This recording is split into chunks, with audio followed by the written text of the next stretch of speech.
Most people think the worst time to be alive was probably the Black Death, or maybe World War II. But some historians point to a much older answer, 536 AD, a year so strange and miserable that it may have been the start of one of the worst periods in human history. What made it so bad? First, the sun seemed to grow dim. Not disappear completely, just become weaker. Historical records describe a strange haze in the sky, as if the world had been covered by a thin veil. Imagine living through that. The sun looks wrong, the air feels strange, and nobody can explain it. Then things got worse. Temperatures dropped, summers became colder, crops started to fail. And when crops fail, food becomes scarce. That means hunger, fear, and entire communities struggling just to survive. Today, scientists think massive volcanic eruptions may have caused all of this.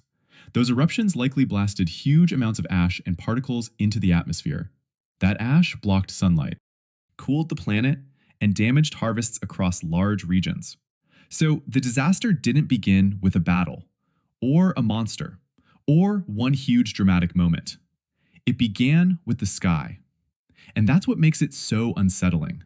For the people living at the time, this probably felt confusing before it felt catastrophic. At first, maybe the sun just looked a little strange. Then the weather changed. Then the food began running out. Then life got harder and harder. And as if that wasn't enough, disease spread in the years that followed too. So 536 AD wasn't just a bad year. It may have been the beginning of a chain reaction. Dim sunlight, colder weather, failing crops, famine, and disease.